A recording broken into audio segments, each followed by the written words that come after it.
Quais são as principais doenças do coração? Só para a gente pontuar. Hipertensão arterial, que é uma doença extremamente comum. A maioria da população no Brasil hoje, uma boa parte da população no Brasil hoje tem hipertensão arterial. Muitos não têm nem conhecimento que tem. Outros têm conhecimento que tem pressão alta, mas não valorizam, não procuram atendimento, não tratam e ficam com a pressão descontrolada, pressão elevada, durante muito tempo, até que um dia desenvolve uma complicação, um infarto, um AVC, uma insuficiência renal, uma perda da visão, uma insuficiência cardíaca, né? Então aí a gente tem a doença coronariana, que é a obstrução crônica ou aguda, no caso, pode acontecer cronicamente e depois agudamente no caso do infarto, né? Que é das coronárias, artérias que irrigam o coração. A doença cerebrovascular, que a gente já falou, o AVC, que é quando ocorre uma trombose por conta de uma doença aterosclerose, uma doença por obstrução de placas de gordura, na maioria das vezes, das artérias do cérebro. Doença arterial periférica, mesma coisa, porque a gente está falando de aterosclerose, acúmulo de gordura nas artérias, a gente está falando de doença crônica inflamatória silenciosa, que acontece a nível de todas as artérias do corpo. Então, assim como acontece nas coronárias, acontece nas artérias do cérebro, acontece também nas artérias dos rins, nas artérias que irrigam os olhos, acontece em todas as partes, nas artérias dos membros inferiores. Quando a gente fala doença arterial periférica, a gente está falando também doença vascular, principalmente da nível de membros inferiores, mas também doença carotídea, doenças da aorta, que é a principal artéria do corpo, que é aquela artéria grande, aquele tronco que sai, aquele tubo grande que sai do coração, que vai irrigar todos os órgãos, mandar os ramos para irrigar todos os órgãos. Aí a gente tem a doença reumática, que é mais uma doença relacionada à doença valvar, das válvulas do coração. A gente tem a cardiopatia congênita, que é mais rara, que é quando a pessoa nasce com problema do coração, uma situação mais rara, bem rara, comparado à população geral. Cardiopatia alcoólica relacionada com álcool, a gente vai comentar um pouquinho sobre isso. Cardiopatia chagásica relacionada com doença de Chagas, que hoje na nossa população é mais controlada, mas nas regiões de endemia é muito comum ainda, principalmente em região de Nordeste, Centro-Oeste, Norte, ainda é uma endemia, tá? E atualmente o mundo hoje que a gente está vivendo, cardiopatias secundárias e infecções, principalmente hoje relacionado com o vírus Covid. A gente fala que a miocardite é uma inflamação aguda, não da artéria, do músculo, também acontece inflamação da artéria. A gente vai comentar um pouquinho, mas é mais inflamação do músculo do coração, podendo gerar até, em casos graves, uma insuficiência cardíaca. Tá? Uma insuficiência cardíaca até grave, né? Com necessidade, às vezes, uma situação extrema, até necessidade de fazer transplante do coração.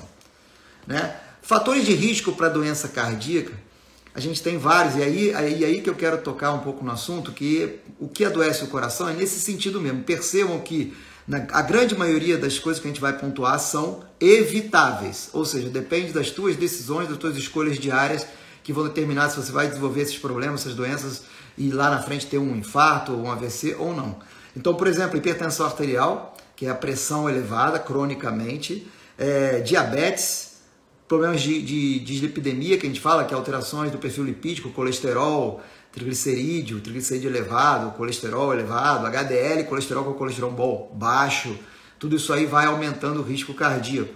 Obesidade, sedentarismo, falta de atividade física, a gente sempre comenta sobre isso, tabagismo, vamos falar um pouquinho sobre o cigarro, histórico familiar, questão genética, que eu sempre comento que a questão genética são casos mais raros, 10 a 15% dos casos você pode atribuir a questão genética, ou seja, 85 a 90% dos casos depende das tuas escolhas, né? E se você tem um histórico familiar, aí mesmo é que você tem que dobrar os teus cuidados, né?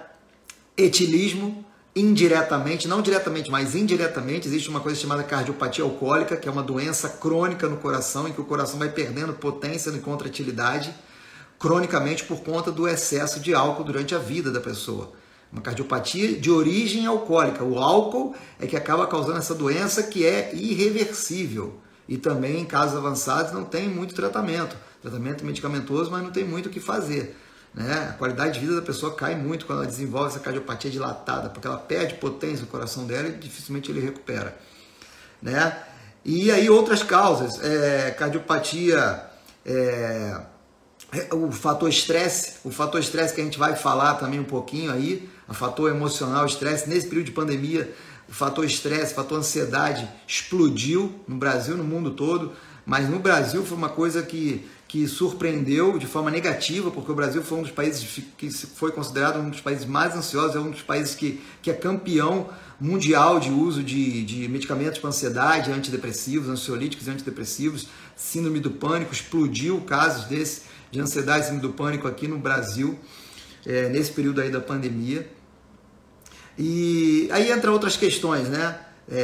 Deficiências hormonais, por exemplo, problemas de tireoide, hipotireoidismo, andropausa, que é quando o homem atinge ali a faixa de 50 anos para cima por deficiência de testosterona, menopausa na mulher, depois que ela entra também nessa faixa aí de menopausa, por volta dos 45, 50 anos, que ela perde a proteção desses hormônios esteroidais, principalmente o estradiol e a progesterona, tudo isso vai aumentando risco de doença cardiovascular, né? Agora, isso que é interessante que eu ia falar. Praticamente todas essas situações são evitáveis. Apenas a questão genética é uma questão que você não tem como mudar, um fator hereditário. E a questão de infecções pode acontecer. Você pode desenvolver infecção e ter uma evolução desfavorável. E a gente já comentou em outras lives falando sobre a importância de suplementação, de manter uma imunidade adequada, manter exercício físico, uma alimentação adequada, que você mantém a tua imunidade fortalecida e diminui o risco de doenças gerais, de um modo geral, né? De adoecer. A gente viu isso muito claramente na pandemia, que muitas pessoas tiveram Covid e evoluíram muito mal, e aquelas que não evoluíram muito mal para óbito, evoluíram bem, mas ficaram com aquele quadro arrastado de síndrome pós-Covid, com um monte de sintomas dos mais variados, desde sintomas neurológicos, até sintomas de cansaço, até sintomas de arritmias no coração e outras questões intestinais e por aí vai. Porque o Covid ele veio e inflamou o organismo inteiro, né? E às vezes já era um organismo que já estava ali debilitado, já estava ali no limite, e por conta de uma infecção aguda acabou sendo uma sobrecarga grande, uma inflamação aguda grande no organismo, um estresse oxidativo importante acabou fazendo com que a pessoa ficasse muito sintomática nas semanas e nos meses subsequentes à infecção.